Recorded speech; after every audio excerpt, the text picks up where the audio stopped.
தமிழன் தொலைக்காட்சி சொந்தங்களுக்கு கிறிஸ்டபர் தாஸின் அன்பு வணக்கங்கள். இன்றைய அரசியல் அரங்கம் நிகழ்ச்சிக்காக நம்முடன் பாட்டாளி மக்கள் கட்சியிலிருந்து அதன் மாநில கொள்கை விளக்க அணி செயலாளர் திரு வியனரசு நம்முடன் இணைந்திருக்கிறார். அவரோடு நிறைய விஷயங்கள் நம்ம பேச இருக்கும். குறிப்பாக வன்னியர் இடஒதுக்கீடு தொடர்பாக நாளை நடைபெறக்கூடிய போராட்டம், மறுபுறத்தில் சாதிவாரி கணக்கெடுப்பு வேண்டி தொடர் முடக்கங்களை வைத்து வருகின்ற பாட்டாளி மக்கள் கட்சி 2026 சட்டமன்ற தேர்தலை எதிர்நோக்கி களத்தில் செயல்பட்டு கொண்டிருக்கக்கூடிய நிலையில் சாதிவாரி கணக்கெடுப்பு எந்த அளவிற்கு முக்கியத்துவம் பெறுகிறது, வன்னியர் இடஒதுக்கீடு எந்த அளவிற்கு உறுதியாக பெற வேண்டும் என்பன உள்ளிட்ட பல்வேறு கேள்விகளோடு பல்வேறு கருத்துக்களோடு நாம் அவரோடு உரையாற்றவிருக்கிறோம். ஐயா வரவேற்று நம்ம நிகழ்ச்சிக்குள்ளாக செல்லலாம். ஐயா வணக்கம். வணக்கம், வாழ்த்துக்கள். நலமா இருக்கீங்களா ஐயா? நலமா இருக்கேன்.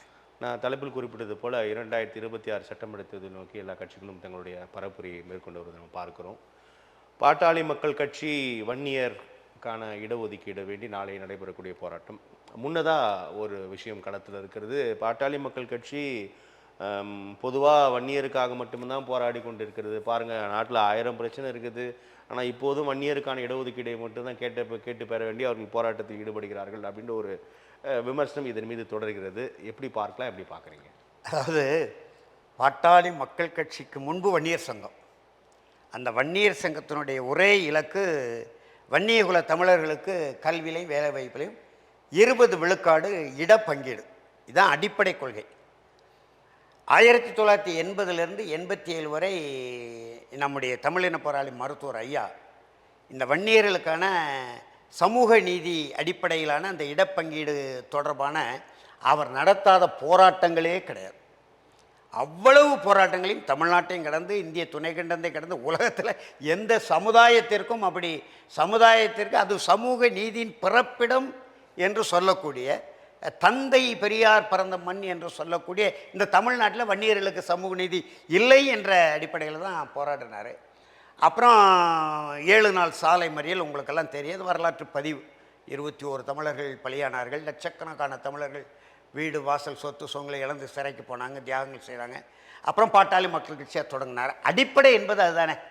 அப்போது அதன் பிறகு மக்கள் திலகம் எம்ஜிஆர் அவர்கள் முதலமைச்சராக இருக்கும்போது ஏறக்குறைய 13 - 15 விழுக்காடு தனி பங்கீடு கொடுக்கலாம் என்கின்ற ஒரு முடிவுக்கு வந்ததாக ஒரு பதிவு இருக்குது. அந்த 7 நாள் சாலை மறியல் போராட்டத்துக்கு பிறகு தான் ஐயாவை அழைத்து கோட்டையில் நாமக்கல் கவிஞர் மாளிகையில் உட்கார வைத்து பேசும்போது எல்லா சமுதாயத்தையும் கூப்பிட்டார். இவரை மட்டும் அழைத்தா சரியாக வராதுன்னு சொல்லி மற்ற பிற்படுத்தப்பட்ட சமுதாயங்களை தலைவர்களையும் கூப்பிட்டு பேசும்போது அப்படி என்னால் ஒரு 13 - 15 விழுக்காடு கொடுக்கலாம். அன்றைக்கு அமைச்சர்களையெல்லாம் கடிந்து கொண்டார் முதலமைச்சர், மறைந்த முதல்வர் எம்ஜிஆர். நீங்கள் ஏன் இந்த வன்னியர்கள் தொடர்பான சிக்கலை என்கிட்ட சொல்லலை, இவ்வளோ காலம் அவர் போராடிட்டு இருக்கிறேன்னு இங்கேயே சொல்கிறாரு, ஏன் சொல்லலைன்னு ஏன் சொல்லலைன்னு குறிப்பாக பண்ருட்டி ராமச்சந்திரன் இன்றைக்கி உயிரோடு தான் இருக்கார், யாரும் மறுக்க முடியாது. பண்ருட்டி ராமச்சந்திரனை கோபமாக பார்த்து நீங்கள் ஏன் என் கவனத்துக்கு கொண்டு வரலை என்று பண்ருட்டி ராமச்சந்திரன் வழியாக முதலமைச்சர் சந்திக்கிறதுக்கே பல முறை தமிழின பொருள் மருத்துவரையை அனுமதி கேட்டிருக்காரு. அதையும் அவர் சரியாக செய்யலை. ஏன் அவருக்கு நீங்கள் என்னை சந்திக்க அனுமதி கொடுக்கலன்னு கடுமையாக நடந்து கொண்டதெல்லாம் இருக்குது. அதன் பிறகு இயற்கை அவர் மறைந்துட்டார். 89 மீண்டும் ஆட்சி மாற்றம். ஐயா கலைஞர் முதலமைச்சர், திராவிட முன்னேற்ற கழக அரசு. அவர் இதில் எல்லா வகையான பார்வையும் உள்ளவர். அது செய்கிறார் செய்யலை என்பது வேறு. ஆனால் கலைஞருக்கு எல்லா செய்திகளும் தெரியும், யாரும் சொல்லித்தான் தெரியணும் என்பது அல்ல. அந்த வகையில் மருத்துவர் ஐயாவை அழைத்து பிற்படுத்தப்பட்டோர் பட்டியலில் உள்ள சமூக மக்களை, கிட்டத்தட்ட 200க்கும் மேற்பட்ட சமூகங்களை 2ஆக பிரித்து, உங்களுக்கு மிகவும் பிற்படுத்தப்பட்டோர் பட்டியல், நீங்கள் அதில் வன்னியர்குள்ள மக்கள் அதில் வாங்க என்று ஒரு 109 சாதி சேர்த்து கொடுத்துட்டார்.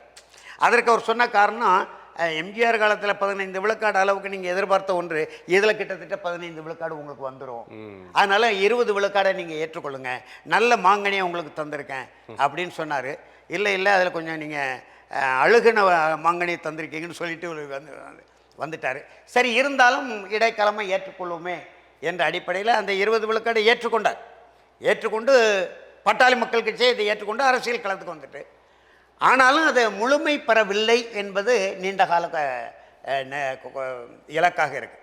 அப்போது கடந்த அண்ணா திராவிட முன்னேற்ற கழக அரசு, நம்முடைய ஐயா எடப்பாடி பழனிசாமி, அவர் மண்ணின் மைந்தர், பச்சை தமிழர், அவர்கிட்ட இதை கொண்டு போகும்போது அவருக்கு ஒரு நெருக்கடி, தேர்தலில் இவர்களுடைய ஆதரவும் தேவைப்படுது, கூட்டணிக்குள்ளே பாட்டாளி மக்கள் கட்சி கொண்டு வரணும் என்கின்ற ஒரு நோக்கம் இருந்ததுனால சரி நான் 10.5 விழுக்காடு உங்களுக்கு தனி இட பங்கீடு தருகிறேன்னு ஒரு அவசர சட்டத்தை கொண்டு வந்தார். அந்த அவசர சட்டம் கொண்டு வந்து நடைமுறைக்கு வருவதற்கு முன்பு வழக்கு போட்டாங்க. முக்குளத்தூர் சமுதாயத்தை சேர்ந்த குறிப்பாக உங்களுக்கு இந்த நகைச்சுவை நடிகர் கருணா இருக்கார்ல, அவர் முழுக்க அவருக்கு முகம் இருக்கிறதுனால, முகவரி இருக்கிறதுனால எல்லா மக்களையும் திரட்டி கோடிக்கணக்கில் நீதி திரட்டி வழக்கு போட்டாங்க. உயர்நீதிமன்றத்தில் வழக்கு நிற்கலை. ஆனால் உச்சநீதிமன்றம் போகும்போது 10.5 விழுக்காடு கொடுத்து தவறுன்னு சொல்லலை, எந்த தரவுகளின் அடிப்படையில் கொடுத்தீங்க என்ற வினா வரும்போது சிக்கலாயிட்டு உரிய தரவுகளோடு கொடுக்கணும் என்று சொல்லி இடைக்காலம் நிறுத்தி வச்சுட்டாங்க. அதற்கு பிறகு ஆட்சி மாற்றம் வந்து நம்முடைய மாண்புமிகு முதலமைச்சர் மு க ஸ்டாலின், நம்முடைய நீர்வளத்துறை அமைச்சர் துரைமுருகன் போன்றவங்க நாங்கள் அதெல்லாம் சரி பண்ணி தரவுகளோடு கொடுப்போம் என்று வாக்குறுதி கொடுத்தாங்க. இன்னே வரைக்கும் ஒன்றுமே செய்யல. வழக்கு தொடர்பாய் திராவிட முன்னேற்ற கழக அரசு ஒரு துரும்பை கூட தூக்கப்படலை. பலமுறை ஐயா நேரிலே போய் சந்திச்சு சொன்னார், போராட்டம் வேண்டாம், நீங்களே செய்யுங்க, சாதிவாரி கணக்கெடுப்பு நடத்துங்க, தரவுகள் கொடுக்கணும், சாதிவாரி கணக்கெடுப்பு நடத்தணும்ல, சாதிவாரி கணக்கெடுப்பு நடத்தினா தானே எந்தெந்த சமூகம் எத்தனை விழுக்காடு மக்கள் இருக்கிறாங்க என்கின்ற கணக்கு நமக்கு தெரியும். இப்போ பட்டியல் பிரிவு மக்களுக்கு கணக்கு இருக்குது, பட்டியல் பிரிவு மக்களுக்கு 2011 கணக்கு இருக்குது. ஆனால் பிற்படுத்தப்பட்ட மக்களுக்கோ மிகவும் பிற்படுத்தப்பட்ட மக்களுக்கோ அல்லது அதற்கு மேலே உள்ள சமூக மக்களுக்கோ கணக்கு இல்லை. அது சாதிவாரி கணக்கெடுப்பு நடத்துங்கன்னு 2 ஆண்டுகளுக்கு முன்பே கோட்டைக்கு சென்று முதலமைச்சரை சந்தித்து நேரிலெல்லாம் ஐயா பேசுனாங்க. தொடர்ந்து நம்முடைய அன்புமணி அவர்களும் வலியுறுத்தி வராங்க. இன்றைய வரைக்கும் ஒரு துரும்பை கூட தூக்கி போடலை. அப்போ மறுபடி போராட வேண்டிய ஒரு கட்டத்திற்கு பாட்டாளி மக்கள் தள்ளப்படுறதுனால இப்போ நாளைக்கு தமிழ்நாடு முழுவதும் முதற்கட்டமான ஆர்ப்பாட்டம்.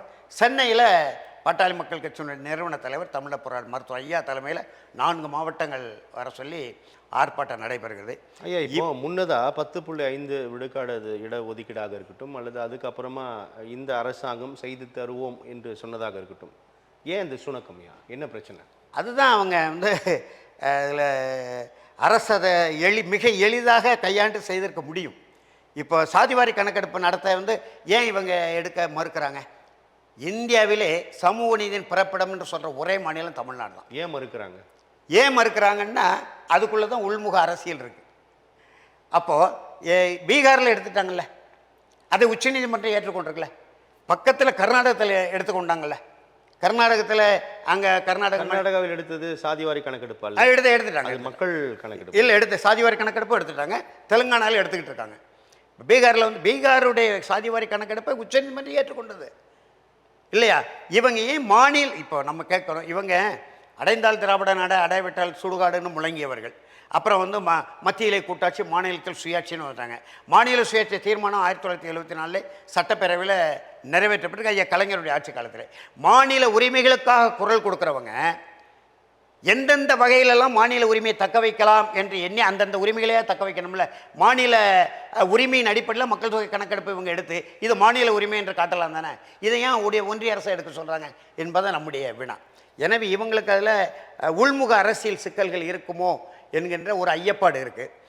இரண்டாவது, மூத்த தலைவர் திராவிட முன்னேற்ற கழகத்திலையும் தமிழ்நாட்டு அரசியலையும் நீர்வளத்துறை அமைச்சர் அண்ணாச்சி துரைமுருகன், ஏன் அவர் அதில் தயங்குறாரு? ஏன் தயங்குறாரு? அதுதான் இப்போ நமக்கு அப்போ பாட்டாளி மக்கள் கட்சி கோரிக்கை. அவர் தயங்குறாரு இல்லை அவர் தயங்க வைக்கப்படுகிறாரா? தயங்கவும் தயங்குவார், தயங்க வைக்கவும் படலாம், ரெண்டும் இருக்கு. இப்போ பாட்டாளி மக்கள் கட்சியினுடைய கோரிக்கை இது. இந்த கோரிக்கை நிறைவேறினால் பாட்டாளி மக்கள் கட்சி நாளைக்கு வலிமை மிக்க ஒரு அரசியல் அமைப்பாக, திராவிட இயக்கங்களுக்கு போட்டியான அரசியல் அமைப்பாக, இன்னும் சொல்ல வேண்டுமான தமிழர் அமைப்பாக வந்துவிடும். அப்படி வருவதை திராவிட இயக்கங்கள் ஏற்றுக்கொள்ளவில்லை. சரி, நீங்கள் கேட்கலாம், அப்படின்னு எடப்பாடி பழனிசாமி என்ன செய்தார்? எடப்பாடி பழனிசாமிக்கு பாட்டாளி மக்கள் பற்றி கவலை இல்லை. அவர் தமிழர், மண்ணின் மைந்தர், அவருக்கு அதை பற்றி கவலை இல்லை. ஏன்னா இப்போ நம்ம பார்க்கிறோமே, பல்வேறு அரசியல் நடவடிக்கைகள், கருத்து முரண்பாடுகள், வேறுபாடுகள் உண்டு. ஊழல் என்று சொன்னால் பிறந்தவர் காமராஜர் சொன்னால் ஒரே குட்டையில் உரிய மட்டைகள் தான், அதெல்லாம் நமக்கு மாறுபட்ட கருத்து இல்லை.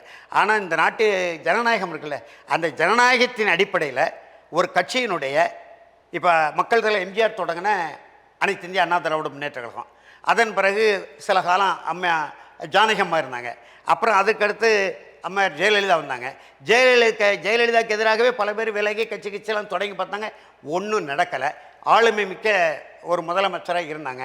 அவங்க மறைவுக்கு பிறகு அவங்க பின்னணியாக இருந்த சசிகலா போன்றவர்கள் எப்படியாவது இந்த கழகத்தை கைப்பற்றி விட வேண்டும் என்று முயற்சி செய்தாங்க. ஆனால் பாருங்கள், சசிகலா ஆதரவோடு தான் வந்தார், அது வேறு. ஆனால் ஒரு கிளை கழக செயலாளராக இருந்து, ஒன்றிய செயலாளர் இருந்து, மாவட்ட செயலாளர் இருந்து, சட்டமன்ற உறுப்பினர், நாடாளுமன்ற உறுப்பினராக இருந்து, அந்த கட்சியில் ஒரு எங்கேயோ ஒரு இடத்துல பிறந்தவர் இன்றைக்கி பொதுச் செயலாளர் ஆகிட்டார் இல்லையா. அம்மையார் ஜெயலலிதா இருந்த கட்சியினுடைய தலைமை பொறுப்பு இருந்தார். மக்களும் ஏற்றுக்கொண்டார்கள். உச்சநீதிமன்றம் வரைக்கும் அது நின்று போச்சு. அப்போ இதுதானே ஜனநாயகம். அதனால் அவருக்கு பாட்டாளி மக்கள் கட்சியை பற்றியோ அல்லது தமிழின பொருள் மருத்துவர் ஐயா அவர்களுடைய வளர்ச்சியை பற்றியோ கவலை இல்லை. அதனால் 10 விழுக்காடு கொடுத்துருவோமே என்று கொடுத்தாங்க. அது முறையாக செய்யலை என்பதுதான் குற்றச்சாட்டை தவிர கொடுத்தாங்க. ஆனால் திராவிட முன்னேற்ற கழகம் அப்படி இல்லை.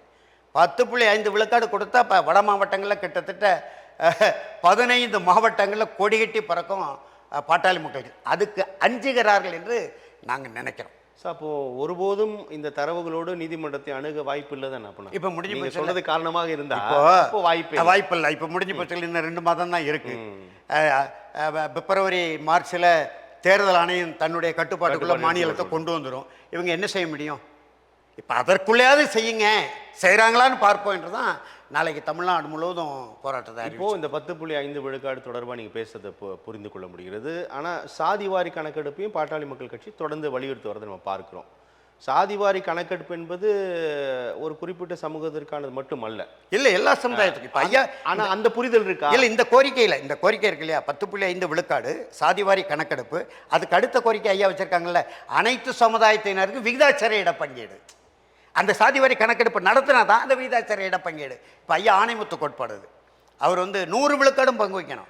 பிராமணர் சமுதாயத்துக்கும் அவங்க மக்கள் தொகைக்கு ஏற்ப 3 விழுக்காடு என்றால் 3 விழுக்காடு கொடுத்து விடுவோம் என்பதுதான். அப்போ ஐயா அனைத்து சமுதாயத்துக்குமான சமூக நீதி அடிப்படையில் தான். அவர் சமூக நீதி காவலர், சமநீதி போராளி தான் பேசுகிறோம்.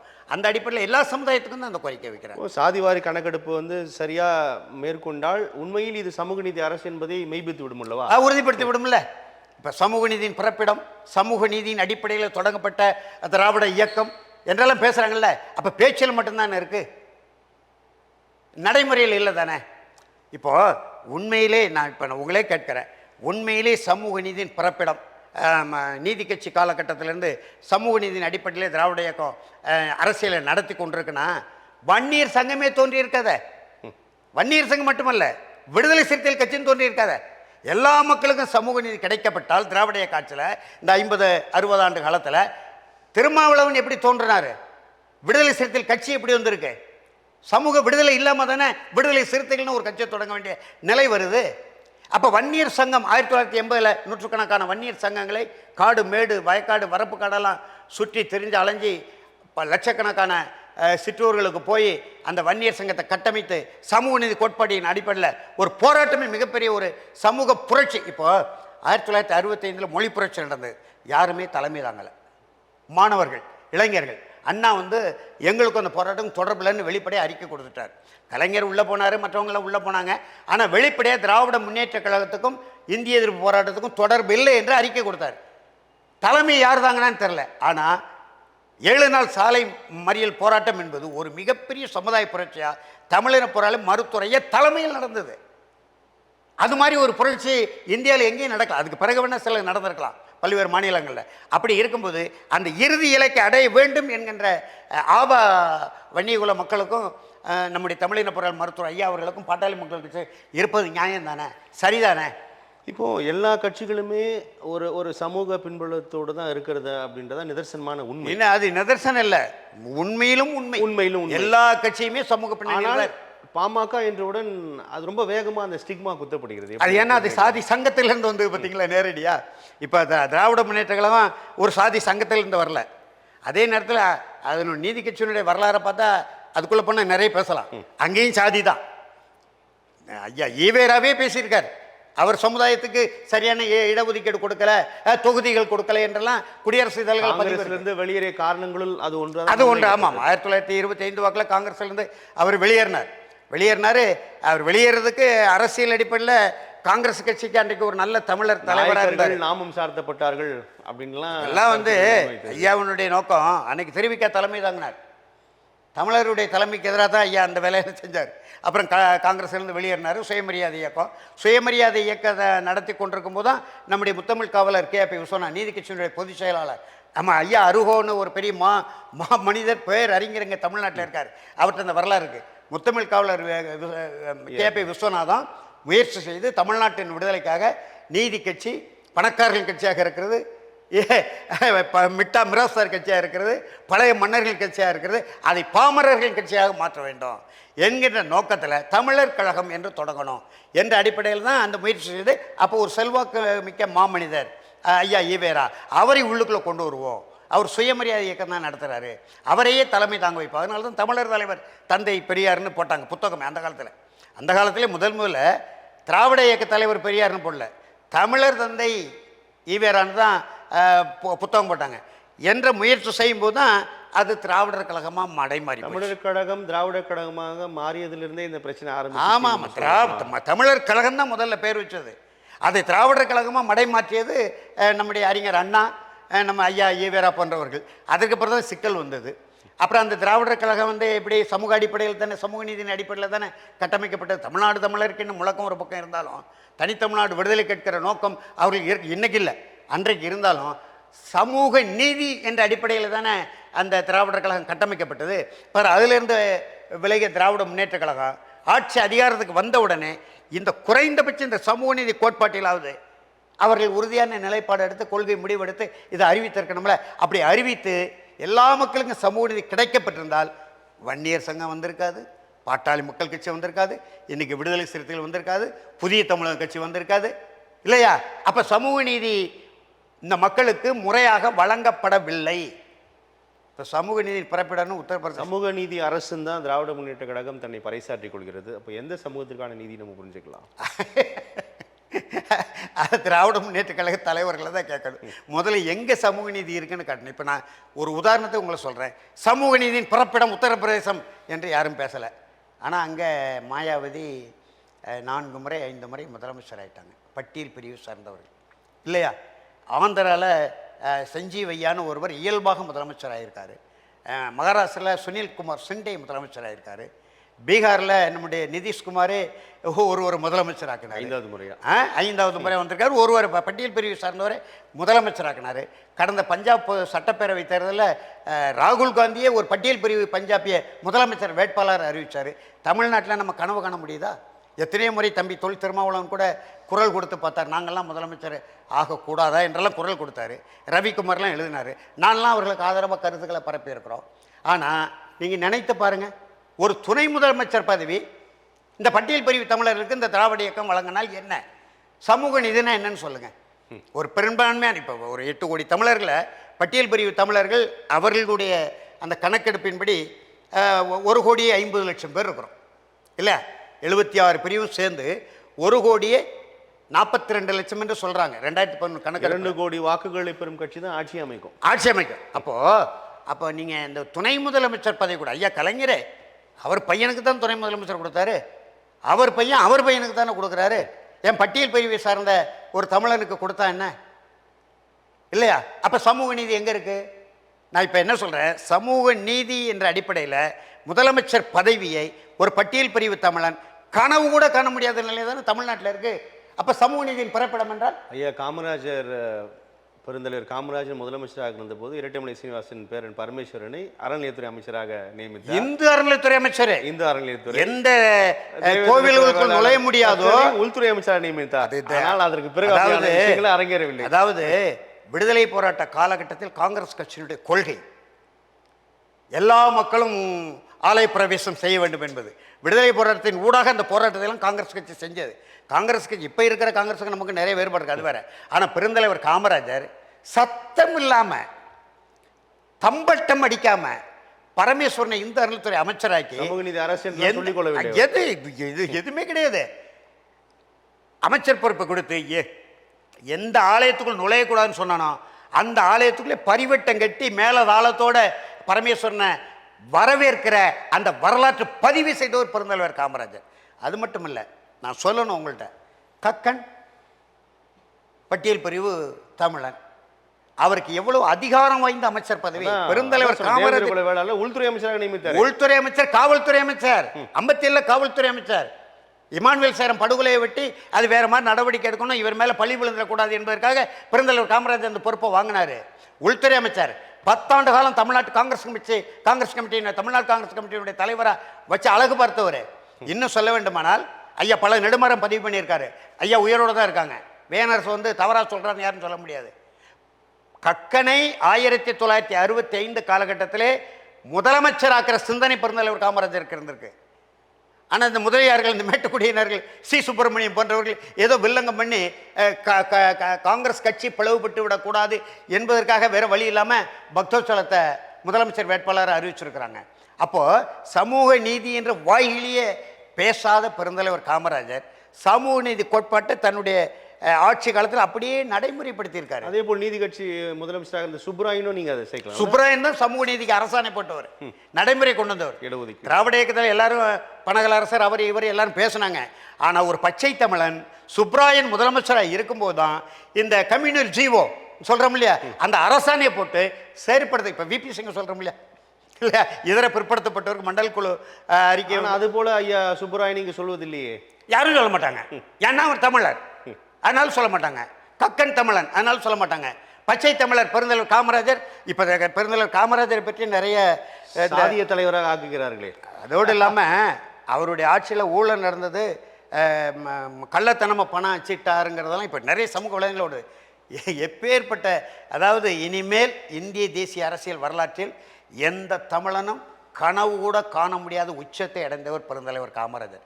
அவர் காமராஜர் அதை உங்களுக்கு இந்த காமராஜர் பிளான் ஒன்று இருக்குல்ல, காமராஜர் திட்டம்னு போட்டு முதியவர்களெல்லாம் அதிகாரத்திலிருந்து விலகி கட்சி பணியை பார்க்க வேண்டும், அடுத்த தலைமுறையினருக்கு அந்த அதிகாரத்தை நுகர வேண்டும் என்கின்ற இந்தியா முழுவதும் காங்கிரஸ் கட்சியினுடைய காமராஜர் திட்டம். அதில் தான் அவர் ஆமாம் காமராஜர் பிளான் காங்கிரஸ் கட்சி வரலாறுல வருது இல்லையா, அவர் தான் நேருகிட்ட சொல்லி முதியவர்கள்லாம் விலகிறோம், கட்சி வேலையை பார்க்குறோம், அடுத்த தலைமுறைக்கு பொறுப்பை கொடுப்போம்னு சொல்லி விலகி அகில இந்திய காங்கிரஸ் கட்சி தலைவரானார். ஆனால் இப்போ என்ன சொல்கிறாங்க, அவர் ஆட்சியில் ஊழல் நடந்தது. ஒன்று தெரியுமா ஐயா, இப்போ வெங்கட்ராமன் முன்னாள் குடியரசுத் தலைவர் தொழில்துறை அமைச்சராக இருந்திருக்காரு பெருந்தலைவர் காமராஜர் ஆட்சி காலத்தில். அப்போ ஜப்பானை சார்ந்த ஒரு நிறுவனம்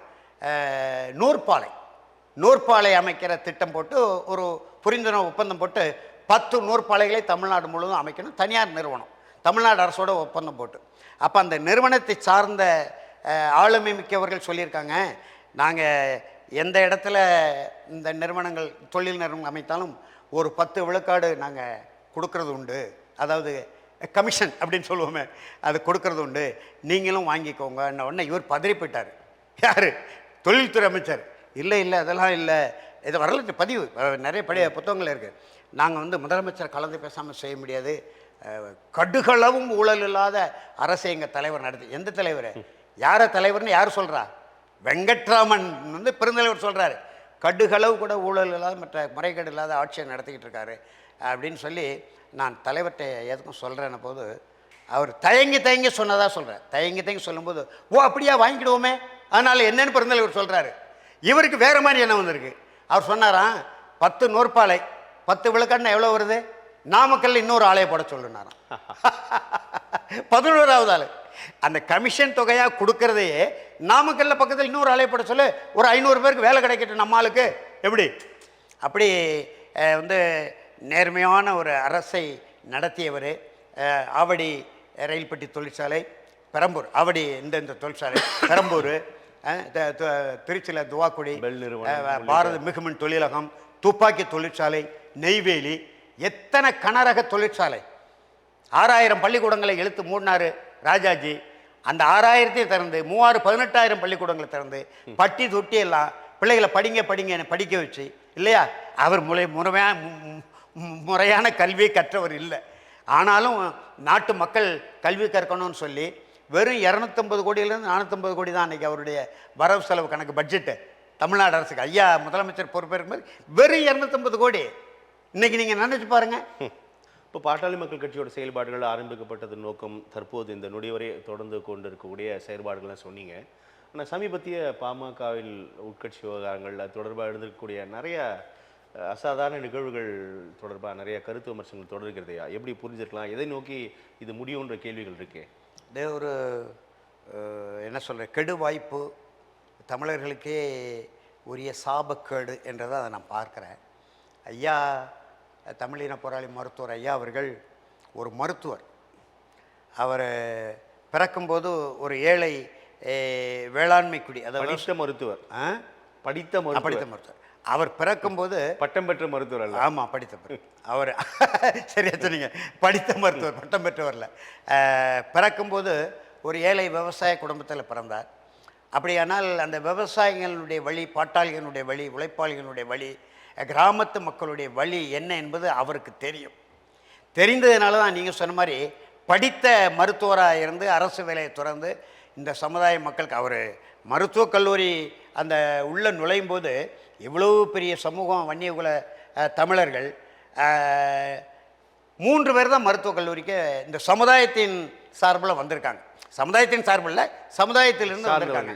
அதை எண்ணி பார்த்து தான் நம்முடைய மக்களுக்கு சமூக நீதியின் அடிப்படையில் கல்வியில் வேலைவாய்ப்பில் உரிய இடப்பங்கீடு கிடைக்கணும், மக்களை படிக்க வைக்க வேண்டும், அவர்களும் எல்லா நிலையிலும் ஆளுமைக்கு வர வேண்டும், அரசு நிலையில் ஆளுமைக்கு வர வேண்டும், கோட்டாட்சியர் வர வேண்டும், வட்டாட்சியர் வர வேண்டும், மாவட்ட ஆட்சியர், காவல் கண்காணிப்பாளர், காவல் ஆய்வாளர், எல்லா பொறுப்புக்கும் வன்னியர்கள் வர வேண்டும் என்கின்ற அந்த உயர்ந்த நோக்கத்தில் தான் அவர் மருத்துவ பணிகளுக்கு இடையே கிராமம் இப்போ நானே திருநெல்வேலியில் பார்த்துருக்கேன், தொடர் வண்டியில் வந்து இறங்குவார் ஒரு பெட்டியை வச்சுக்கிட்டு. அது மாதிரி காடு மேடாலும் சுற்றி தெரிந்து அண்மையில் திருங்களே பார்த்ததுண்டு. ஆமாம், நான் பார்த்துருக்கேன். அண்மையில் திருப்பூருக்கு போயிருந்தேன் பாட்டாளி மக்கள் கட்சியினுடைய வேலையின் தொடர்பாக. அங்கே ஒரு 50 வயது மிக்க ஒரு நண்பர் சந்தித்தேன். அவங்க அப்பா குடும்பமே பாட்டாளி மக்கள் கட்சி. அவர் சொன்னார், நான் 10 வயது இளைஞன், எங்கள் அப்பா வந்து வன்னியர் சங்கத்தில் இருந்தார், 10 கிலோமீட்டருக்கு அந்த பக்கம் தான் பேருந்து வரும் எங்கள் கிராமத்திலேருந்து. அங்கே லூனான்னு ஒரு வண்டி, அப்போ அது 3000 ரூபா தானே புதிய வண்டி. அந்த லூனா வண்டி என்கிட்ட கொடுத்து, இந்த இவருக்கு வந்து 10-12 வயது தான் இருக்குமா. அந்த லூனா வண்டியை போட்டு அந்த பேருந்து நிறுத்தத்தில் பஸ் ஸ்டாப்பில் ஒருத்தர் இறங்குவார், கையில் ஒரு பெட்டி வச்சுருப்பார், அந்த பெட்டியை வாங்கி வண்டியில் வச்சுட்டு அவர் ஏற்றி கொண்டு வாப்பான்னு சொன்னார். நான் போனேன், அதே மாதிரி வந்தார். அவர் தான் மருத்துவர் ஐயா. 10 கிலோமீட்டரு 10 வயசு பையன்கிட்ட பின்னால் உட்காந்து லூனா வண்டியில் போயிருக்கார். இப்போ டிவிஎஸ் 50 விட குறைந்த தகுதி உள்ளது அப்படின்னு சொன்னார். நானே வியந்து போனேன். இன்றைக்கு எனக்கு ஐயாவை நினைவு இருக்குமா என்னன்னு தெரியலை. அப்போ உங்கள் படத்தை எடுத்து ஐயாட்ட காட்டுறேன் சொல்கிறேன்னா அதே மாதிரி காட்டினேன். ஐயா சிரித்தாங்க. அந்த மாதிரியெல்லாம் போய் 96,000 கிராமங்கள் போனான்னு ஐயாவே சொல்கிறாரு. 7 ஆண்டு காலம் 8 ஆண்டு காலம் கடுமையான உழைத்து அவ்வளோ பெரிய சாலை மறியல் போராட்டத்தை நடத்தி அதில் ஏதாவது ஒரு சிறிய பங்கேற்பு நம்முடைய ஐயா அன்புமணி அவர்களுக்கு இருக்குமா? ஒரு பங்கேற்பும் இல்லை. அமைச்சராக, அது ஒன்றிய அமைச்சராக, இன்னும் சொல்லப்போனால் கூட்டணி அமைச்சரவையில் கூட்டணி கட்சிகளுக்கு முதல் இப்போ நம்ம எடுத்துக்காட்டுக்கு நம்ம வாழப்பாடி ராமூர்த்தி கேபினட் அமைச்சர் கிடையாது, துணை அல்லது இணை இப்படி தான் போடுவாங்க. இப்போ அரங்கவேலு இந்திய ஆட்சி பணியாளர் பாமகவில் இல்லையா, தொடர்வண்டித்துறை துணை அமைச்சராக தான் இருந்தார். லாலு பிரசாத் தான் பெரிய அமைச்சராக இருந்தார். ஆனால் 36 வயதில் அரசியலில் எந்த அனுபவமும் இல்லாத, இப்போ ஐயாவை மேடையில் வச்சுக்கிட்டு பொதுக்குழுவில் ஒரு சுகந்தன் என்கின்ற ஒரு பேரனுக்கு இளைஞரணி பொறுப்பு கொடுக்கும்போது அவனுக்கு என்ன அனுபவம் இருக்குது, அவனை ஏன் திடீர்னு போடுறீங்கலாம் கேட்குறாரு நம்முடைய அன்புமணி. இவருக்கு எந்த அனுபவத்தில் அமைச்சரானார் இல்லையா? அது இந்தியாவும் இன்றைக்கி 120 கோடி மக்கள் தொகை கொண்ட ஒரு மிகப்பெரிய உலக அளவில் மிகப்பெரிய ஒரு நாடான இந்தியாவினுடைய மக்கள் நலவாழ்வு துறை, அவர் சுகாதாரத்துறைம்பார், அந்த அமைச்சராக ஐயா அமர வைத்தார் இல்லையா? அப்போ அந்த 5 ஆண்டுகளாக அமைச்சராக இருந்தீங்க, மாநிலங்களவை உறுப்பினராக 2 முறை வந்தீங்க, மக்களவை உறுப்பினரை ஒரு முறை தேர்ந்தெடுத்தீங்க. இன்றைக்கு அன்புமணி துறை சார்ந்து சிறப்பாக தான் செயல்பட்டார், அது மறுப்பது. இப்போ 108 வாகனம் எல்லாம் ஐயா தானே, அவருக்கு அனுபவம் இல்லை. தைலாபுரம் தோட்டத்திலிருந்து ஒவ்வொரு குறிப்புகள் தந்த அறிவுரை ஒவ்வொரு, ஆனால் அவர் கேட்டார் அன்றைக்கு அமைச்சராக பொறுப்படுத்த 5 ஆண்டு காலம் ஐயாவை கேட்டு கேட்டு கேட்டு கேட்டு தான் செஞ்சார். நாங்கள் என்ன நினைக்கிறோன்னா, ஐயா சொல்லி சொல்லி அன்புமணி ஐயா இந்த அளவுக்கு செய்திருக்கிறாருன்னா ஐயாவே அமைச்சராக இருந்தால் என்ன செய்திருக்க மாட்டார் இல்லையா? எங்களுடைய வினா. அதே போல் தமிழ்நாடு ஐயா வந்து நான் வந்து வெளிப்படையாகவே சொல்கிறேன்னே, ஒரு மிகப்பெரிய வரலாற்று பிழையை ஐயா செஞ்சார்னு சொல்லுவோம். ஏன்னா சட்டமன்றத்துக்கு என் பாதடியில் படாதுன்ட்டார். இன்னைய வரைக்கும் அதில் உறுதியாக இருக்கார். ஆனால் அவர் நினைத்திருந்தால் நாங்கள் ஆட்சி அதிகாரத்துக்கு வருவோம், நான் தான் பாட்டாளி மக்கள் கட்சியினுடைய முதலமைச்சர் வேட்பாளர் என்று அவர் சொல்லி இந்த அரசியல் காய்களை நகர்த்தியிருந்தால் இன்றைக்கு ஐயா தான் முதலமைச்சராக இருப்பார். மக்கள் ஏற்றுக்கொண்டிருப்பாங்க. வன்னியகுல மக்கள் மட்டுமல்ல, ஒட்டுமொத்த தமிழ் சமுதாயம் அவரை ஏற்றுக்கொண்டிருக்கும். எல்லா தமிழ் சமுதாயத்துக்கும் அவர் போராடாத போராட்டமே கிடையாது. இன்னைக்கு லட்சக்கணக்கான குறுக்கம் நிலங்கள், நஞ்சை நிலங்கள் இன்றைக்கு பாதுகாக்கப்பட்டிருக்கின்ற அது தமிழின பொருள் மருத்துவர் ஐயா அவர்கள் தான். 2006 2011 காலகட்டம். இப்போ உதாரணத்துக்கு சொல்கிறேனே, இப்போ எங்கள் மாவட்டத்திலே ஒரு எடுத்துக்காட்டு சொல்கிறேன். ரத்தன் டாட்டா அண்மையில் இறந்து போனார் தெரியுமா, பெரிய முதலாளி. அவர் 2 இடத்துல அவர் கால் வைத்த எல்லா இடத்துலையும் கொடிகட்டி பறந்தவர் உலகளாவிய அளவில். ஆனால் 2 இடத்துல அவர் படுதோல்வியை சந்தித்தார். ஒன்று அமிதாப் பச்சனை வச்சு ஒரு பெரிய திரைப்படம் எடுத்து படுதோல்வி சந்தித்தது. 2வது தமிழ்நாட்டில் குறிப்பாக என் மாவட்டத்தில் வந்து கால வச்சார். திசைன்மலையிலிருந்து திருச்செந்தூர் வரைக்கும் தேரி காடு, செம்மண் காடு, 10,000 ஏக்கர் டாட்டா டைட்டானிக் தொழிற்சாலை, டை ஆக்சைடு தொழிற்சாலைன்னு ஐயா கலைஞர் ஆட்சியில் வந்து இறங்கினார். மிக கடுமையான போராட்டத்தை நான் தான் முதல்ல உலகத்துக்கு வெளிப்படுத்த போராட்டத்தை முன்னெடுத்தேன். திண்டிவனத்திலேருந்து ஐயா வந்து 2 இடத்துல கருத்து கேட்பு கூட்டம் நடத்தினார். பதறி போயிட்டார் ஐயா கலைஞர். மிக கடுமையான போராட்டங்கள் முன்னெடுப்புன்னு தொடர்ந்து அறிக்கை போர் நடத்தினார். நான் வந்து மிகப்பெரிய மாநாடு போட்டு நம்முடைய முத்துலட்சுமி வீரப்பனை கூட்டிகிட்டு போய் தமிழ் மண் பாதுகாப்பு மாநாடு போட்டேன். எல்லா கட்சிகளும் நல்ல கண்ணையா வந்தார், தொல் திருமாவளவன் வந்தார், சரத்குமார் வந்தார். எல்லா தலைவர்களும் வந்து ஆளுக்கு ஒரு கருத்தை சொன்னாங்க. ஆனால் ஒரு பிடி மண்ணை கூட டாட்டா அள்ளக்கூடாதுன்னு சொன்ன ஒரே தலைவர் நம்முடைய தமிழின போராளி மருத்துவர் ஐயா. அதே மாதிரி புதிய தமிழன் கட்சியினுடைய தலைவர் மருத்துவர் கிருஷ்ணசாமி மிக கடுமையாக போராடினார். யாரும் மறுக்க முடியாது. இன்னும் சொல்ல வேண்டுமானால் மருத்துவர் ஐயா கிருஷ்ணசாமி அந்த டைட்டானிக் தொழிற்சாலைக்கு எதிராக, டை ஆக்சைடு தொழிற்சாலைக்கு எதிராக தேரி மண்ணை பாதுகாக்கணுங்கிற சிறைக்கு தேர்வார் அவர் தான். ஆனால் மருத்துவர் ஐயா ஒரு பிடி மண்ணை கூட டாட்டா எடுக்க முடியாது. மிக கடுமையான போராட்டம். நானே களத்தில் இறங்கணும் ஒரு நாள் பட்டினி போராட்டமே வந்திருந்தார். அந்த நிலம் பாதுகாக்கப்பட்டிருக்கு. அந்த டாட்டா நிறுவனத்திற்கும் தமிழ்நாடு அரசுக்குமான அந்த புரிந்துணர்வு ஒப்பந்தம் கிழித்து போடப்பட்டதுன்னா அது தமிழின பொருள் மருத்துவர் ஐயா. நீங்கள் குறிப்பிடக்கூடிய அல்லது பொதுவாக நாம் தெரிந்த விஷயம் வந்து ஐயாவோட மிகப்பெரிய போராட்டங்கள், அவருடைய அனுபவம்லாம் நாடு அறிந்தது தான். ஆனால் இவ்வளவு அனுபவத்திற்கு சொந்தக்காரர், போராட்டங்களுக்கு சொந்தக்காரர், தமிழின போராளி தலைவர், அப்பா மகன் என்ற பிரச்சனைகள் வந்து இவ்வளோ பொதுவெளியில் இவ்வளோ சங்கடங்களை உருவாக்கி இருக்குது அப்படின்றத உணராமல் இருக்கிறார்களா? அது எப்படி உணராமல்? பொதுவான கேள்வியை தான் நான் சொல்கிறேன். அது உணராமல் இருக்க முடியாதுன்னு சொல்ல முடியாது. இப்போ எங்களுக்கே இவ்வளோ வலி இருந்தால் அவருக்கு எவ்வளோ வலி இருக்கும் இல்லையா? நேற்று கூட சொல்லியிருக்காரு,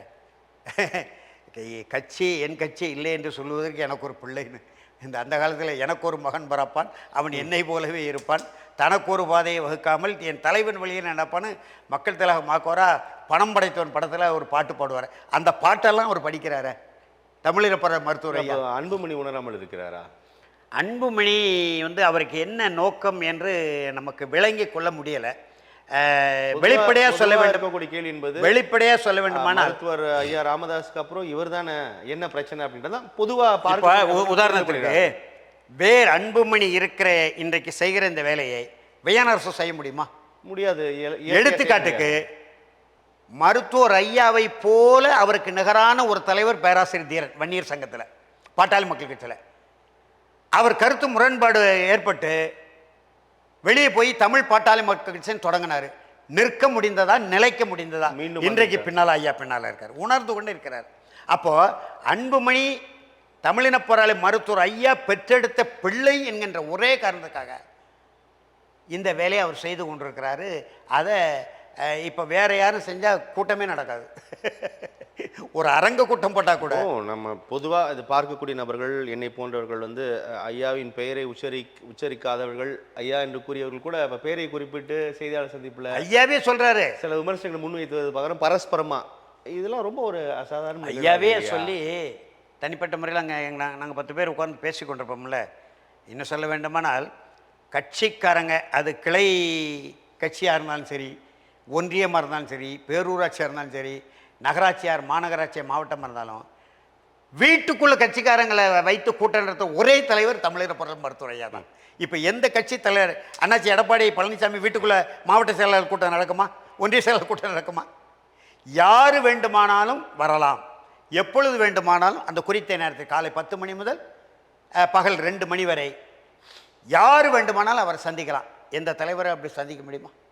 சந்திக்க முடியாது. அப்படி ஒரு மிகப்பெரிய ஜனநாயகவாதி மக்களை மக்களாக மதித்து இன்றைக்கும் நடந்து கொண்டிருக்கக்கூடிய ஒரு ஒரு ஒரு ஒரு ஒரு மாபெரும் தலைவரை பெற்ற பிள்ளையே இப்படி செய்வதுன்னா இப்போ நமக்கில் இப்போ நான் தான் விலகியிருந்தேன். என்னை வந்து ஐயா நம்முடைய அன்புமணி ஐயா அவர்கள் தான் கட்சியை விட்டு நீக்கினார் 2014. 2011 சட்டமன்ற தேர்தலில் உங்களை நீக்கினார்.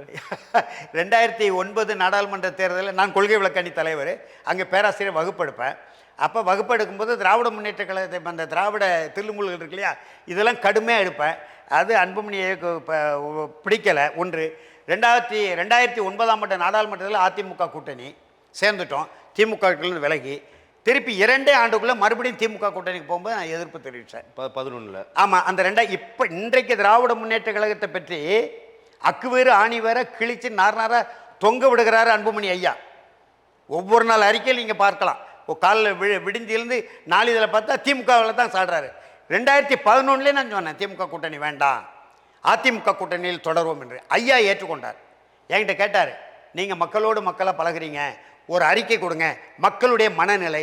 அதுக்கு ஐயா சொன்ன காரணம், எம்ஜிஆர் கூட்டணி அமைக்கும் போதெல்லாம் மக்களுடைய மனநிலையும் ஒரு காரணமாக எடுத்துக்கிடுவார். நாமளும் மக்களுடைய மனநிலை அறிந்து தான் கூட்டமைப்பு வைக்கணும். மக்கள் என்ன சொன்னாங்க, ஒரு அறிக்கை கொடுங்கன்னாரு. 3 பக்கம் அறிக்கை கொடுத்தேன். சரியாக தான் இருக்குது, நான் சென்னையாவுக்கு அனுப்புகிறேன்னாரு. சென்னையாவுக்கு போய் அவர் படித்து கிழிச்சு சூற போட்டு தோட்டத்துக்குள்ளே என்னை போடாமல் பண்ணிட்டார். 2011. அதுக்கப்புறமும் நான் இருந்தேன்.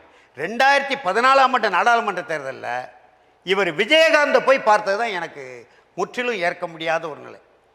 விஜயகாந்தை போய் இவர் பார்க்கலாமா? ஐநா மன்ற பொதுச் செயலாளரே கோபி அண்ணனே வந்து இவர் அலுவலகம் தேடி வந்து இவருக்கு சால்வைப்பட்டவர். உலகமே வந்து சால்வைப்பட்டிருக்கு. நீங்கள் போய் ஒரு அறைக்குள்ளே விஜயகாந்துக்கு ஏன் சால்வைப்படுறீங்க என்று நான் எதிர்ப்பு தெரிவித்தேன். என்னை கட்சி விட்டு நீக்கிட்டார். சரின்னு ஒதுங்கி இருந்தேன். அப்புறம் தோட்டத்துக்கே போகலை. இப்போ 2022 சென்னையிலேருந்து தமிழை தேடி மதுரை வரைக்கும் போகிறேன், சங்கம் வைத்து தமிழ் வளர்த்து மதுரைக்கு போகிறேன்னு ஐயா புறப்பட்டார்ல, அவர் பின்னால் போயிட்டேன். திருப்பி 10 நாள் கழிச்சு மறுபடியும் தோட்டத்துக்கு போனேன். என்ன திடீர்னு வந்திருக்கீங்க வேணரசுன்னார் ஐயா. தமிழை தேடி எங்கள் ஐயா போனாங்க, ஐயாவை தேடி நான் வந்துட்டேன்னே, பக்கத்தில் உட்காருங்கன்ட்டார். அவ்வளோதான். இப்போ மறுபடியும் பொறுப்பு போட்டு என் பக்கத்தில் இருந்து வேலை செய்யுங்க, எனக்கு உதவியாக இருங்க என்று சொல்லியிருக்கிறாரு ஐயா. அன்புமணி ஐயாவுக்கு ஒரு நாங்கள் கட்சிக்கு அப்பாற்பட்டு தமிழ்நாட்டின் குடிமகனாக, ஒரு ஏழை குடிமகனாக, ஒரு பாட்டாளி குடிமகனாக சொல்கிறோம். உங்களுக்கு இந்த போக்கு வேண்டாம் இல்லையா? இன்னும் ஒரு 2 ஆண்டு அல்லது 3 ஆண்டு கழித்தால் தானாக நீங்கள் தான். இப்போ ஐயா சொல்கிற காரணம், ஐயாவினுடைய நெறிகாட்டுதல் வழிகாட்டுதல் இருக்க வரைக்கும் கட்சி ஏறுமுகமாக இருந்தது. 18 சட்டமன்ற உறுப்பினர்கள், 6 நாடாளுமன்ற உறுப்பினர், மாநிலங்களவை உறுப்பினர், 3 அமைச்சர்கள் ஒன்றியத்தில் இருந்தது. நீங்கள் 2011 பிறகு கொஞ்சம் கொஞ்சமாக உங்கள் ஆளுமைக்குள்ளே கொண்டு வந்தீங்க. 2022 உங்களை கட்சியினுடைய தலைவராகவே அறிவித்தார். கட்சி என்ன முன்னேற்றம்? ஆக மீண்டும் நான் ஒரு 5 ஆண்டு காலம் வழிகாட்டுறேன், பழைய நிலைக்கு கட்சியை கொண்டு வருகிறேன். குறைந்து ஒரு 25 சட்டமன்ற உறுப்பினராவது நம்முடைய கட்சியின் சார்பில் சட்டமன்றத்தில் இருக்கணும். அப்படியானாலும் எதிர்காலத்தில் பாட்டாளி மக்களுக்கு ஆட்சிக்கு வருவதற்கான வாய்ப்புகள் உருவாகும். அதை நோக்கி நம்ம காய்களை நகர்த்தலாம், அரசியலில் பயணிக்கலாம். சிந்தனை எண்ணம் என்பது கட்சியின் வளர்ச்சி சார்ந்தது தானே? ஆமாம், சார்ந்தது தானே. அதனால நான் வழிகாட்டுறேன் என்று சொன்னால் இவர் ஏன் ஏற்க மறுக்கிறார் என்பதுதான் இப்போ நம்முடைய. இப்போ மற்றொரு கேள்வி திரு விஎன்ஆர்சி, அதாவது அப்பா மகன் என்பதை கடந்து ஒரு தமிழகத்தின் மிக முக்கியமான ஒரு கட்சியோட தலைவர் சம்பந்தப்பட்ட விவகாரம். சில மாதங்களில் அடுத்த சட்டமன்ற தேர்தலை நம்ம எதிர்கொள்ளக்கூடிய நிலையில் பாமகவின் இந்த மோதல் வந்து தேர்தலில் ஒரு பெரிய அளவுக்கு எதிரொலிக்கும் இல்லையா? கட்டாயம் இருக்கும். அதனால தான் நாங்கள் வந்து அன்புமணியை அப்பா கிட்ட இறங்கி வரணும். அப்பா இறங்கி வர முடியாது. அப்பா மிக உயரத்தில் இருக்கிறார், உயர்ந்த மனிதர் உயரத்தில் இருக்கிறார். நீங்கள் தான் உங்கள் தந்தையார்ட்ட இறங்கி போகணும். அதுதான் பிரச்சனை. ஆமாம் ஆமாம், இறங்கி போனால் முடிஞ்சு போச்சு. அப்பா நான் நீங்கள் என்ன சொல்கிறீங்களோ அதை நான் செய்கிறேன்ப்பா என்று சொன்னால் எல்லாம் முடிந்து போச்சு. இப்போ இவருக்காக அவர் இறங்கி வருவாரா? அவர் கட்சியை கட்டியவர், ஈகங்கள் செய்தவர், இழப்புகளை ஏற்றவர், லட்சக்கணக்கான தொண்டர்களை உருவாக்கியவர், கிராமமாக போய் அப்படி உச்சபட்ச நிலையில் இருக்கும்போது நீங்கள் அகவையை பாருங்கள். 87 அகவை. நானெல்லாம் இப்போ தோட்டத்தில் இருக்கிற சில செய்திகளை பேசணும்ட்டு போவேன், உள்ளுக்கு விறுவிறுன்னு போவேன். விறுவிறுன்னு அவர் பக்கம் வரைக்கும் விறுவிறுன்னு போயிடுவேன். அவர் முகத்தை பார்த்தவொன்னே எனக்கு பேச்சே வராது, மூச்சு தான் வரும். நள்ளிரவு கடந்து 3 மணி வரைக்கும் விவாதம் பண்ணியிருக்கோம் ஐயா கூட. நாங்கள் ஐயாவை சொல்லுவார், தம்பி வேணரசு வடிவேல் ராவணன் விவாதமாக எடுத்து நானும் விவாதத்தில் பங்கெடுக்க விவாதிப்போம், அப்புறம் முடிவு பண்ணோம்னு சொல்லி விவாதமே செய்வார் வீட்டுக்குள்ளே எங்ககிட்ட, அரசியல் நிலைப்பாடு. ஆனால் இன்றைக்கு அப்படி எதிர்த்து பேசுவோம், மறுத்து பேசுவோம். அப்புறம் வந்து விவாதம் முடிஞ்ச பிறகு இது சரி இது தப்பு அப்படின்னு சொல்லிட்டு உள்ள போயிடுவார், சரியான்ட்டு வந்துடுவோம். இப்போ அரசியல் தொடர்பான செய்திகளை பேசணும்னு நினைத்து கொண்டு உள்ளே போவேன். அவர் இருக்கிற தோற்றத்தையும் முகத்தையும் பார்த்து பேச்சே நமக்கு வராது. நான் எப்படி பேசணும் உங்களுக்கு தெரியும். நான் ஐயா பல நடுமாற்ற ஐயா கலைஞர்கிட்டே நான் விவாதம் பண்ணியிருக்கேன் இல்லையா, இந்த எல்லா தலைவர்கிட்டையும் பேசியிருக்கிறேன். ஆனால் இப்போ பாட்டா நம்முடைய தமிழின போராளி அவரை பார்த்த உடனே என்ன நினைக்க தோன்றுதுன்னா, எனக்கு ஒரு கடவுள் மாதிரி தெரியுது. கடவுள்கிட்ட போய் நம்ம என்ன சொல்ல, கடவுள்கிட்ட சொல்லணும்னு மனசுக்குள்ளே தானே சொல்லுவோம், அப்படி மனசுக்குள்ளேயே சொல்லிட்டு வர்றது மாதிரி ஒரு நிலை. அந்த நிலைக்கு ஒரு அதாவது ஈன்ற பொழுதின் பெரிதுவக்கும் தன் மகனை சான்றோன் என கெட்ட தாயின்னு நம்ம மறை சொல்லுது. அன்புமணி அதே கேள்வி தான் நான் முன்வைக்க வைக்கிறேன். இப்போ நீங்கள் சொல்கிறதெல்லாம் மிக சரியாக புரிந்து கொள்ள முடிகிறது. ஆனால் இது எல்லாமே தேர்தலில் வந்து வாக்குகளாக மட்டும்தான் தீர்மானிக்கும். இதை எப்படி எதிர்கொள்ள போகிறார்? அதை இப்போ அவர் வந்து ஒரு முடிவெடுத்து விட்டார் அன்புமணி. அண்ணா திராவிட முன்னேற்ற கழக கூட்டணின்னு கூட சொல்லலை, பாரதிய ஜனதா கட்சியோட கூட்டணின்னு. மருத்துவர் ஐயாவுக்கு அதில் விருப்பம் இல்லை. தமிழ்நாட்டில் அண்ணா திராவிட முன்னேற்ற கழகம் தானே, அண்ணா திராவிட முன்னேற்ற கழகம் தானே சொல்லணும். இவர் என்ன நினைக்கிறாருன்னா, டெல்லியில் இருக்கக்கூடிய வழக்குகளால் நமக்கு நெருக்கடிகள் வரக்கூடுமோ, ஆகையினால பாரதிய ஜனதா கட்சியை தழுவி நாம் அரசியலை கொண்டு போவோம் என்று சொல்லி, பாரதிய ஜனதா கட்சியினுடைய இலக்கு திராவிட இயக்கங்களை ஒழித்து கட்டுவது இல்லையா. ஆகையினால தான் இப்போ அண்ணா திராவிட முன்னேற்ற கழகத்தை நீங்கள் பார்க்குறீங்க, எடப்பாடி தனித்த ஆட்சின்னு அடிக்கடி சொல்லிட்டு இருக்காரு. ஆனால் டெல்லியில் உட்காந்து அமித்ஷா கூட்டணி ஆட்சிங்கிறாரு. இப்போ எங்கள் நண்பர் எங்கள் ஊருக்கிற தான் மாநில தலைவர் நயினார் நாகேந்திரன். அப்போது மாற்றம் முன்னேற்றம் அன்புமணின்னு ஒரு முழக்கத்தை வச்சோம் இல்லையா 2016. இன்றைக்கு அந்த முழக்கம் என்னாச்சு? சரி, அப்படியே ஏற்றுக்கொள்வோமே. அன்புமணி தலைமையிலான பாட்டாளி மக்கள் கட்சி ஆட்சி அதிகாரத்துக்கு வருகிற நோக்கம் உங்களுக்கு இருக்கா? உங்களால் முதலமைச்சர் வேட்பாளர் அறிவிக்க முடியுமா என்கின்ற வினா வருதில்ல. அப்போ எதற்கு நீங்கள் பாரதிய ஜனதா கட்சி தயவுல அரசியல் நடத்தணும்னு தமிழ்நாட்டில் நீங்கள் நினைக்கிறீங்க? தெரிந்தோ தெரியாமலோ புரிந்தோ புரியாமலோ சமூக நீதி கோட்பாட்டின் அடிப்படையில் வந்தது திராவிட இயக்கம்னு சொல்கிறோம். அந்த திராவிட இயக்கம் தான் 60 ஆண்டு காலமாக திராவிட முன்னேற்ற கழகம், அனைத்து அண்ணா திராவிட முன்னேற்ற கழகம் ஆட்சி பொறுப்பில் இருக்கிறாங்க. இவங்க 2 பேரை தவிர்த்து நீங்கள் நேரடியாக டெல்லி பாரதிய ஜனதா கட்சியோட கூட்டணி வைக்கணுங்கிற நோக்கம் என்னன்னு இப்போ எங்களுக்கு விடை சொல்லட்டும். இப்போது இடைக்கால நெருக்கடி தானே ஒரு விதத்தில் நீங்கள் குறிப்பிடக்கூடிய வழக்கு என்பதெல்லாம். ஆனால் நெடுங்கால தீர்வு என்பது வழக்கு யார் மேலே முடிவு தானே. இப்போ நம்ம தமிழக தலைவர்கள் எதிர்கொள்ளாத வழக்குகளா? தமிழக தலைவர் விடுங்க, இவர் எதிர்பார்க்கிற பாரதிய ஜனதா கட்சி அமித்ஷா மேலே வழக்கு இல்லையா, மோடி மேலே வழக்கு இல்லையா, எந்த அமைச்சர் மேலே வழக்கு இருக்குது? இன்னும் சொல்லணும்னா கொடுமையான வழக்குகள் அவங்க மேலே இருக்குது. ஆட்சி அதிகாரத்தில் அவங்க இருக்காங்கன்னு அவங்களுக்கு அஞ்சு நடுங்க வேண்டிய என்ன தேவை தமிழ்நாட்டு மக்களுக்கு? அதை கண்டு அச்சப்படுகிறாரோ? அந்த அச்சம் தான் இவர் உள்ளத்தில் குடிகொண்டு இருப்பதாக நான் நினைக்கிறேன். அது பயப்பட வேண்டிய தேவையில்லை. உண்மையும் நேர்மையும் வாய்மையும் இருந்தால், மடியில் கணம் இருந்தால் தானே வழியில் பயம் இருக்கணும். உங்களுக்கு மடியில் கணம் இல்லைன்னா நீங்கள் ஏன் பயப்படுறீங்கிற? துணிந்து அப்பா பக்கம் நில்லுங்க. அப்பா இந்த தேர்தல் நீங்கள் என்ன முடிவு எடுக்கிறீங்க, அந்த முடிவுக்கு நான் கட்டுப்படுகிறேன், உங்களுடைய நெறிகாட்டுதல் வழி நடத்துகிறேன், நீங்கள் சொல்லுங்கள், தோட்டத்திலிருந்து சொல்லுங்கள், நான் செய்கிறேன் என்று சொல்லிவிட்டால் ஒரு நொடி பொழுதுக்குள் சடவென இந்த சிக்கல் தீர்ந்து போயிடும். புதிய வரவான தமிழக வெற்றி கழகத்தோட செயல்பாடு, அதன் மீதான விமர்சன கருத்துக்கள், சமீபத்தில் மக்களை சந்தித்ததற்குரிய அவர் தொண்டர்களை சந்தித்ததற்குரிய நிகழ்வு எப்படி பார்க்குறீங்க?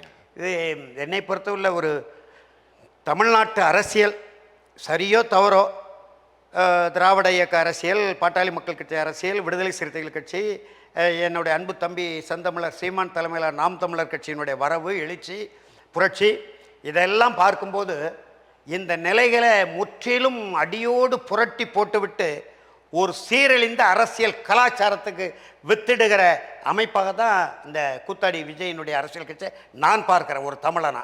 அதற்கு எடுத்துக்காட்டு கரூர். இவருக்கு என்ன நோக்கம்?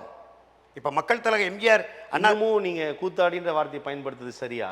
அவன் கூத்தாடி தானே, கூத்தாடின்னு தான் சொல்ல. எதுக்காக நான் சொன்னேன், தமிழக அரசியல் களமும் திரைப்படத்துறையும் எல்லாரும் தான் எல்லாரும் தான் நம்ம மறுக்கலை. 50-60 காலம் மக்கள் தலைவர் மக்கவராக சொல்கிறேனே. நாம் தமிழர் இயக்கத்தின் தந்தை, தமிழர் தந்தை சீபா ஆதித்தனார் போட்டாரே இல்லையா தினத்தந்தியில்? யார? செல்வாக்கு மிக்க ஒரு மாபெரும் தலைவரான மக்கள் தலைவர் எம்ஜிஆர் 20 ஆண்டு காலம் கழகத்தில் இருந்தார். கழகத்தின் வளர்ச்சியோடு இவருடைய வளர்ச்சி, இவர் வளர்ச்சியோடு கழகத்தின் வளர்ச்சி. 1967 10 லட்சம் ரூபாய் நிதி தேவைப்பட்டது 234 தொகுதிகளுக்கும் திராவிட முன்னேற்ற கழகத்துக்கு. அறிஞர் அண்ணா பொதுச் செயலாளர் கலைஞர்கிட்ட ஒப்படைச்சார். வரலாறுல படைக்கிறோம்.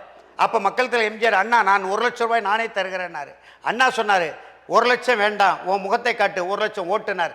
அந்த அளவுக்கு புகழ்மிக்க செல்வாக்குமிக்க மக்கள் தலைவர் மாக்கோராவையே தமிழர் தந்தை சீபா ஆதித்தனார் கூத்தாடி கட்சின்னு எழுதினார். அரசியல்னா என்னன்னு தெரியுமா இந்த தம்பி விஜய்க்கு? என்ன நோக்கம்? அர்ஜுன் ஆதவ் யார்? புஷி ஆனந்தன் யார்? இப்போ நான் வாதத்துக்காக சொல்லுங்கய்யா, அரசியல் என்றால் என்னவென்று தெரிய வேண்டும், புஷி ஆனந்த் யார், நிர்மல்குமார் யார், ஆதவ் அர்ஜுனா யார் அப்படிலாம் புரியுது. வாக்குகள் யார் போட்டாலும் வாக்கு தானே, அதில் மாறுபட்ட கருத்து இல்லை. ஆனால் கரூரில் ஏன் நான் எந்த நீங்கள் தமிழ்நாட்டை விடுங்க, இந்தியாவில் எடுத்துக்கோங்க, உலக அளவில் எடுத்துக்கோங்க, ஒரு தலைவர் வர்றதுக்காக, இப்போ உதாரணத்துக்கு அண்ணாவே எடுத்துக்கோமே, அண்ணாவினுடைய மறைவு 69ல் உலகத்தில் எந்த தலைவர், இந்தியாவில் மகாத்மா காந்தி மாபெரும் தலைவர், ஜவஹர்லால் நேரு, எத்தனையோ தலைவர்கள், அமெரிக்காவில் ஆப்ரஹாம் லிங்கன், கென்னடி, எத்தனையோ தலைவர்கள் மறைந்திருக்காங்க. எந்த தலைவருக்கும் இல்லாத கூட்டம் அண்ணாவோட மறைவுக்கு வந்ததா கின்னஸில் பதிவாயிருக்கு, உலக அளவில் பதிவாயிருக்கு.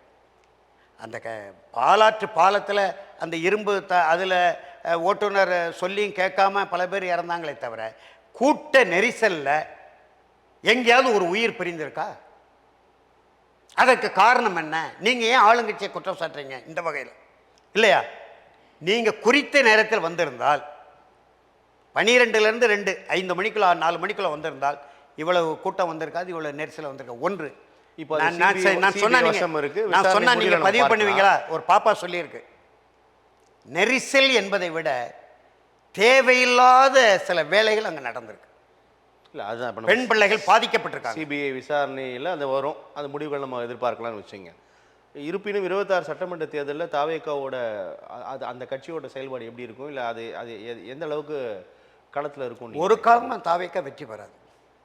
தெளிவாக சொல்கிறேன், அடித்தட்டிலிருந்து நான் சொல்கிறேன், மக்களோடு மக்களாக இருக்கிறேன். நாஞ்சில் சம்பத்த மாதிரி நாக்கு வணிகர் அல்ல நான். ஏழை எளிய மக்களோடு, உழைக்கும் மக்களோடு இன்றைக்கும் இருக்கிறேன். இன்னும் சொல்ல வேண்டுமானால் உங்களை போன்ற இந்த இவ்வளோ பெரிய தொலைக்காட்சி ஊடகங்களில் எளிய நிலையிலேருந்து வந்து பேசுகிற ஒரே குடிமகன் நான் தான். படுதோல்வியை சந்திப்பார். கொஞ்சம் இந்த இளைய பிள்ளைங்க, இந்த சுவைங்க இருக்காங்க, ரசிகர்கள் இருக்காங்கல்ல, நீங்கள் பார்க்குறீங்களா, புதுச்சேரியில் பார்த்தோமே, அந்த ரசிகர்கள் வாக்கு விழுமே தவிர இந்த விஜய் கட்சியினுடைய தோற்றமும் விஜய் அரசியலுக்கு வரவும் அதுக்கான அடிப்படை காரணம் என்ன?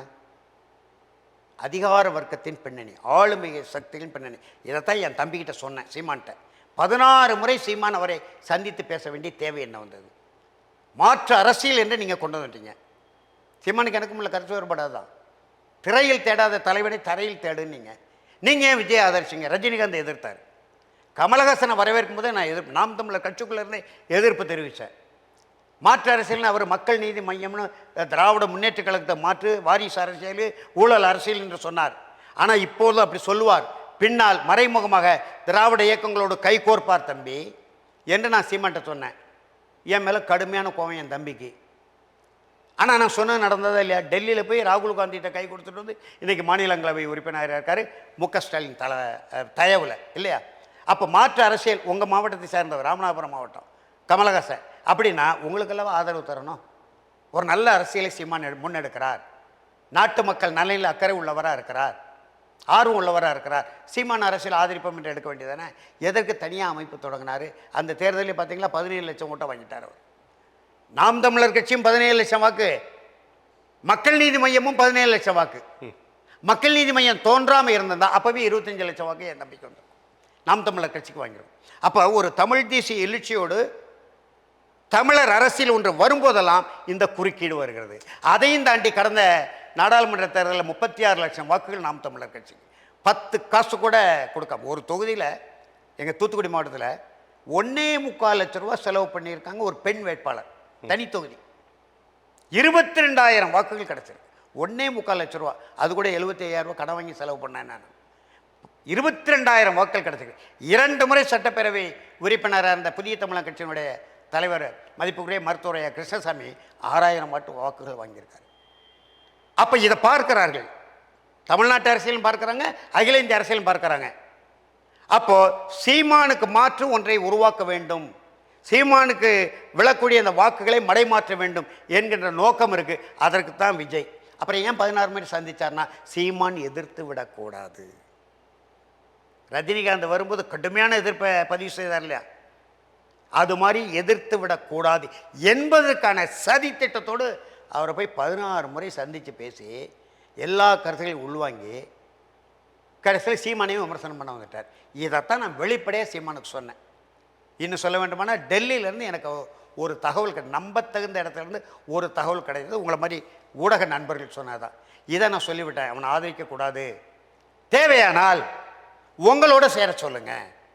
மக்கள் தலைவர் எம்ஜிஆர் இப்படி ஒரு 20 ஆண்டு காலம் திராவிட முன்னேற்ற கழகத்தில் இருந்தாரோ அது எவ்வளோ ஒரு 10 ஆண்டு காலம் உங்களோட இருக்கட்டும், மேடைகளில் பேசட்டும், போராட்ட களத்துக்கு வரட்டும், 2ஆம் தலைவராக வரட்டும், நம்ம ஏற்போம். நீங்கள் தம்பி என்று சொன்னதுனால என்று சொன்னேன். என் தம்பி சீமான் என்ன அண்ணன் வியனரசு சின்ன பையனை நினைச்சாரான்ட்டார் அப்படின்னு சொல்லிவிட்டு கடைசியில் இப்போ முதல் மாநாட்டில் விக்கிரவாண்டி மாநாட்டில் நீங்கள் சாட்டை துறைமுகம் காணொலி பார்த்தீங்கன்னா தெரியும். விக்கிரவாண்டி மாநாட்டை அப்படி வானளாவிய அளவில் புகழ்ந்து காணொலி போட்டவர் என் தம்பி சீமான். அதுக்கு முன்பு அந்த மாநாட்டுக்கு நான் போவேன் பேசுவேன்னு சொன்னார். அவரை அழைக்கவே இல்லை. அப்புறம் யாரையும் அழைக்கக்கூடாதுன்னு ஒரு கருத்தை சொல்லி பார்த்தாரு, அதையும் கேட்கல. கடைசியில் அந்த பக்கம் நின்று இந்த பக்கம் நின்று நடுப்பண்ணு அடிப்படி செத்துறாதுன்ட்டார்.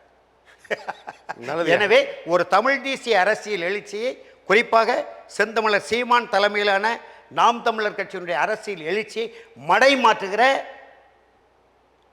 ஆளுமைகளால், அதிகார வர்க்கத்தால், முதலாளி வர்க்கத்தால் உருவாக்கப்பட்ட கழகம்தான் இந்த வெற்றி கழகம், தமிழக வெற்றி கழகம். அப்படி இறக்கப்பட்டவர் தான் தம்பி நடிகர் விஜய். அதனால் இந்த விஜயனால் தமிழ்நாட்டு அரசியலில் எந்த மாற்றத்தையும் ஏற்படுத்த முடியாது, ஒருபோதும் அது வெல்லாது. நன்றிங்க. பொறுத்து இந்த பார்க்கலாம். நிறைய விஷயங்கள் பேசியிருக்கும். உங்களுடைய வருகைக்கும் கருத்து பகிர்வுக்கும் மிக்க நன்றி. நன்றி, வணக்கம், வாழ்த்துகள்.